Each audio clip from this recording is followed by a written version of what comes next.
Hare Krishna, everyone, and welcome back again to our lectures on the glories of our most beloved Sri Vrindavan Dham. Namo Om Vishnu Padaya Krishna Pashtaya Bhutale Srimati Bhaktivedanta Swaminiti Namane Namaste Saraswati Deve Gauravani Pacharine Nivishesha Shunyavadi Paschatya Deshatarine. All glories to Srila Prabhupada. So we're continuing with our mini-series on Stimulation for Ecstatic Love, and this will be part 87. In this lecture, we will discuss the Vena, the instrument, the Vena. In last week's lecture, we discussed 4 types of musical instruments, if you remember. The first was, well, we mentioned them. There was avanada, instruments made out of animal skin that can be beaten upon, like mridanga or different types of drums, etc. Tata, stringed instruments like, well, Vina and sitar, etc.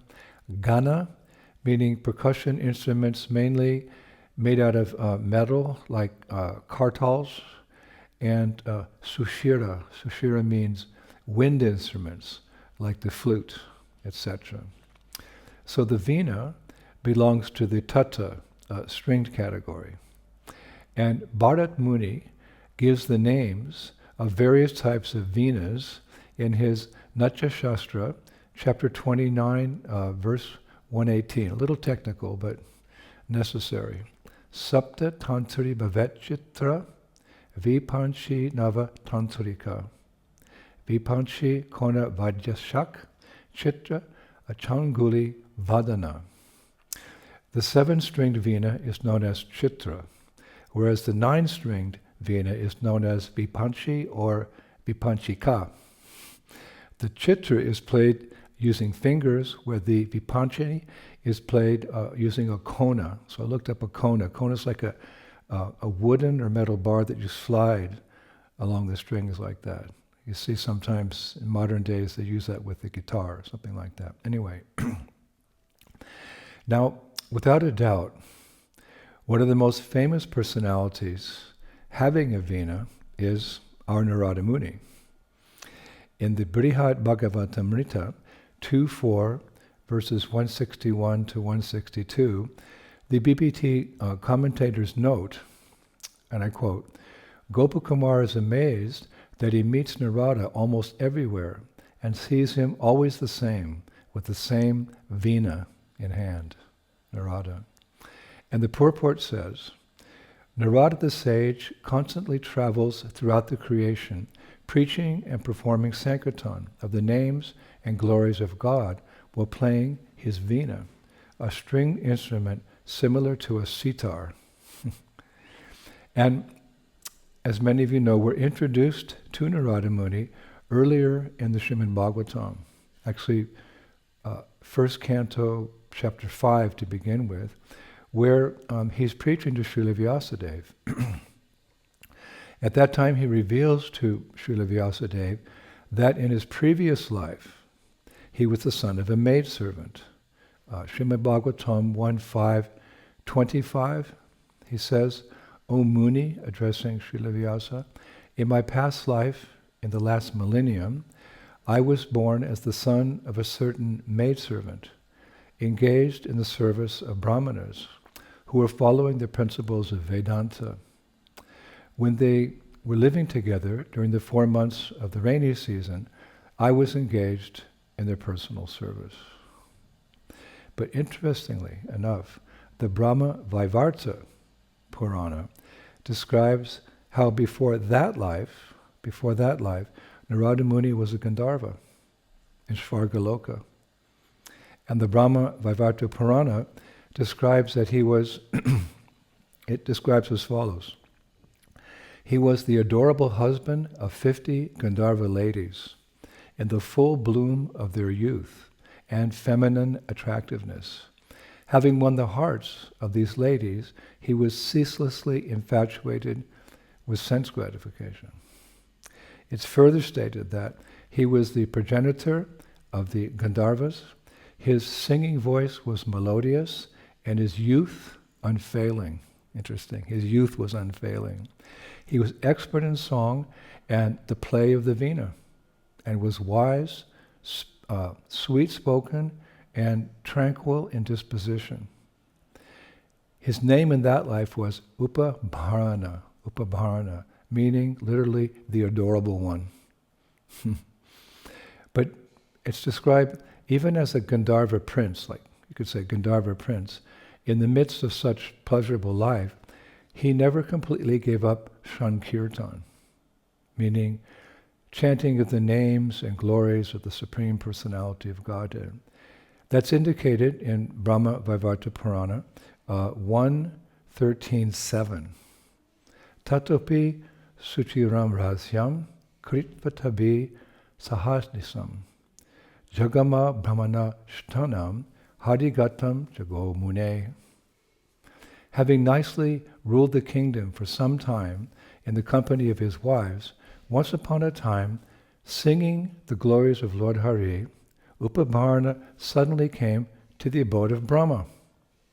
He was singing the glories of the Lord. That's quoting to show you that even there, he was doing Sankirtan at that time in that particular birth. Unfortunately, Brahma Vaivarta Purana relates that near the end of his life as a Gandharva, Upabharana became bewildered. It's described as Sankirtan festival, meaning where they're chanting the glories of the Lord. It was organized by Lord Brahma, it's described. And therein he saw the exquisitely beautiful celestial girl, Apsara, named Ramba, Rambha, Ramba. It's described that while this seductive lady was dancing, Upabharana's attention was focused on her bodily beauty, causing him to completely lose his composure, and he stopped playing his Gandharva music. In other words, he stopped singing the glories of the Lord. And he actually fainted. She was so beautiful. He fainted looking at her. And then when he revived, when he woke up, he just left the festival in shame. And as he left, all the devatas, the demigods present, they just laughed at him. And Lord Brahma, remember it was organized by Lord Brahma, Lord Brahma was particularly incensed, and he cursed Upabharana to die and take a low human birth as the son of a maidservant.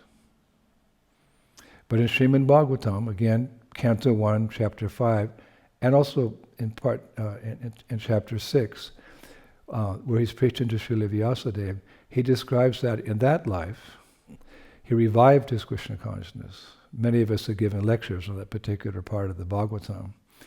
And after leaving that body, he achieved his spiritual body. Remember that, his mother was bit by a snake, and so he left home and he went to the forest and he searched for Krishna, etc. So after he left that body, he achieved his spiritual body. We hear Narada say in Srimad Bhagavatam 1.6.26, and so, Brahmana Vyasadeva, in due course of time, I, who was fully absorbed at that time in thinking of Krishna, and who therefore had no attachments, being completely free from all material taints, met with the death as lightning and illumination occurs simultaneously. It's a beautiful part of the Bhagavatam, how he meets the Bhaktivedantas, the traveling sages. Then in Srimad Bhagavatam 1.6.28, it's stated, having been awarded, well, he's speaking again, having been awarded a transcendental body befitting an associate of the personality of Godhead, I quit the body made of 5 material elements, and thus all acquired fruitive results of work, karma stopped. So in that birth, as a young boy, leaving home and going to the forest, he achieved that. And finally, Srimad Bhagavatam 1.6.30, he continues, after 4,320,000,000 solar years, when Brahma awoke to create again, by the will of the Lord, all the rishis like Marichi, Angira, Atri, and so on were created from the transcendental body of the Lord, and I also appeared along with them. So it was at that point that Narada Muni learned how to play the Vena. It was at that point. After that, after coming out again, taking birth, after whatever, so long, he learned to play the Vena at that point from his music guru, whose name was Uluka. And following instructions and it's described guidelines given by Uluka, Narada Muni practiced music for 1,000 divine years. It's more than our 1,000 years. It's by the calculation of the demigods. Now, how do we know? Because this is all described in the Linga Purana, particularly in the section called Uttara Bhaga 3, verses 67 to 77. Therein it said that then Narada Muni became richly endowed with the knowledge of musical notes, and expert in playing the Vena and other instruments. In all, the sage learned thousands of different tunes, as well as 36,000 notes and their intricate nuances. Therein is described how, eager to employ his newly gifted musical skills, he then performed kirtan in Svetadweep to please the Lord. In the Linga Purana Uttara Bhaga 3, 76 to 79, it's written that after hearing Narada play his Vena, the Lord said, "From Uluka, you have gained familiarity in the musical arts, but you have not yet attained Tumbura's level." Tumbura, I looked up, as a heavenly Gandharva girl, expert in musical arts. A time will come, however, when you will, not a lady, but a gentleman. He's a heavenly Gandharva. He's very expert in musical arts. Continues, a time will come, however, when you will excel him.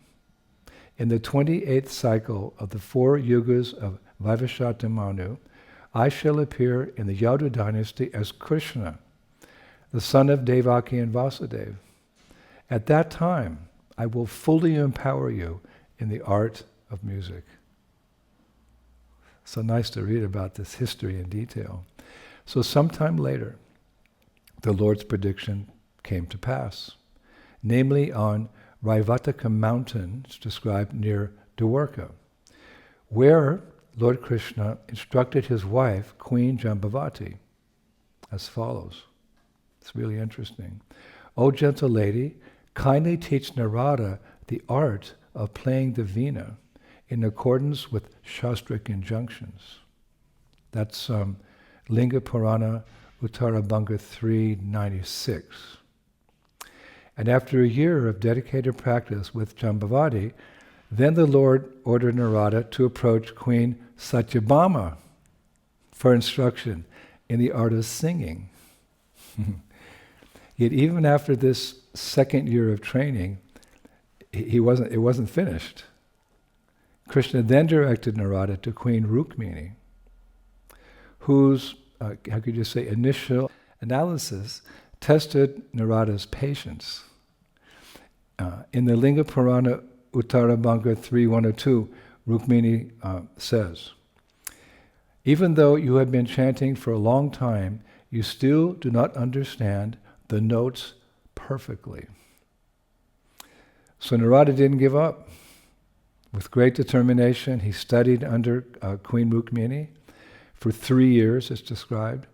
Then Krishna himself personally instructed Narada in the art of devotional music.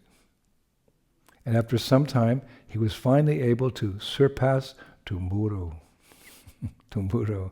And it said at that point, he danced in ecstasy. Linga Purana Uttarabhaga says, 367 to 77 says, then Krishna said, and this is important, O great sage, you now know everything. What you have been seeking, you have attained. Therefore, along with the sage Tumburu, sing in praise of me. Sing in praise of me. And it was at that point that Narada Muni began traveling everywhere, as we know him, in creation, chanting the glories of the Lord with his Vina. Of course, we know he's an eternally liberated soul, but these pastimes are there to teach us.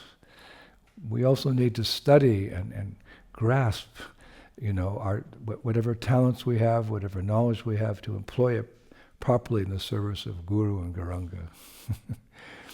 In Srimad Bhagavatam 1:6, verses 31 and 32, Narada then says, "Since then, by the grace of the Almighty Vishnu, I travel everywhere without restriction, both in the transcendental world and in the three divisions of the material world.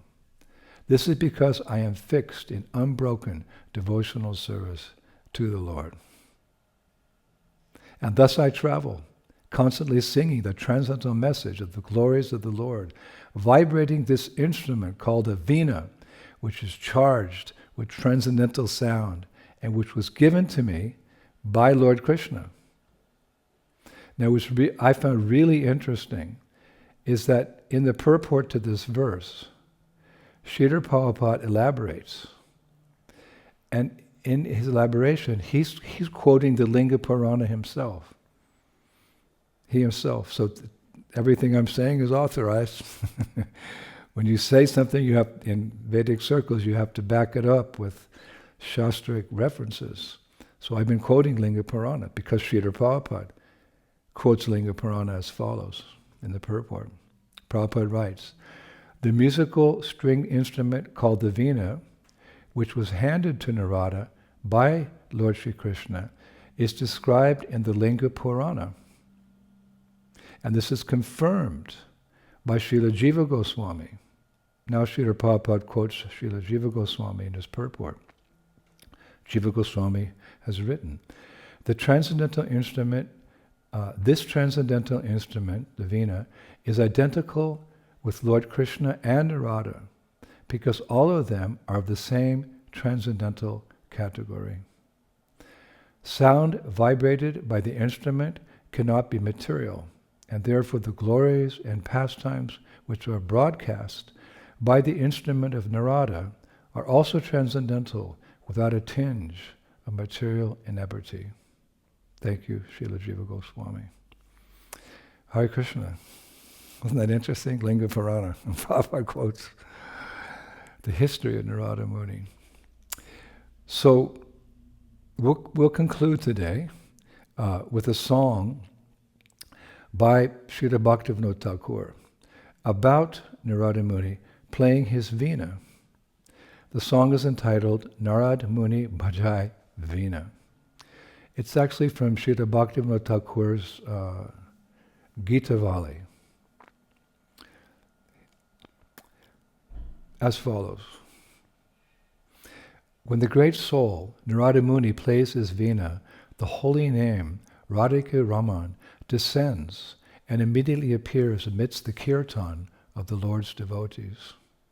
Like a monsoon cloud, the holy name showers nectar in their ears.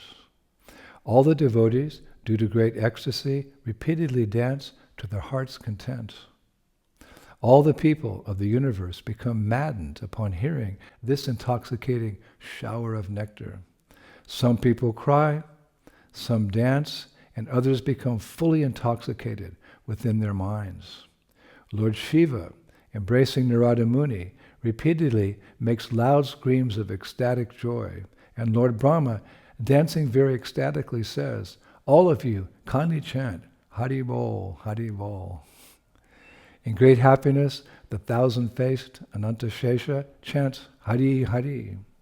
By the influence of the transcendental vibration of the holy name, the whole universe becomes ecstatically maddened, and everyone tastes the mellows of the holy names.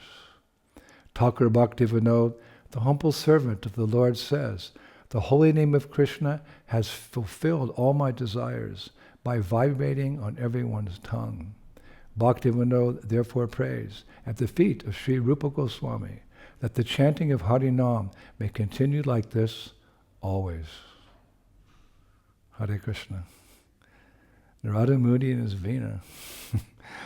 So actually, Prabhus, we have much more information about the Vena, which we will share next week. Actually, we may have 2 more classes, but I thought this was a nice way to introduce the Vena, because one of our heroes, Narada Muni, it's his favorite instrument, and we see the effect of him playing this instrument.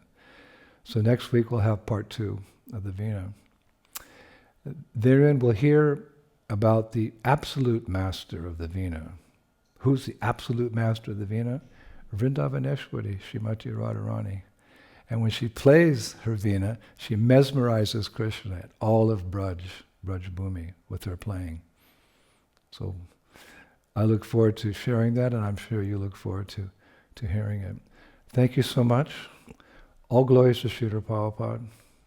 Shri Shri Gaur Nitai ki, Shri Shri Krishna Balaram ki, Shri Shri Radha Shama Sundar ki, Vrindavaneshwari Srimati Radharani ki, Mayapur Dham ki, Shri Shri Gaur Nitai ki, Shri Krishna Sankirtan Yagya ki, Nitai Gaur Pimanandi, Jai Jai Sri Sri Radhe Sham. Hare Krishna.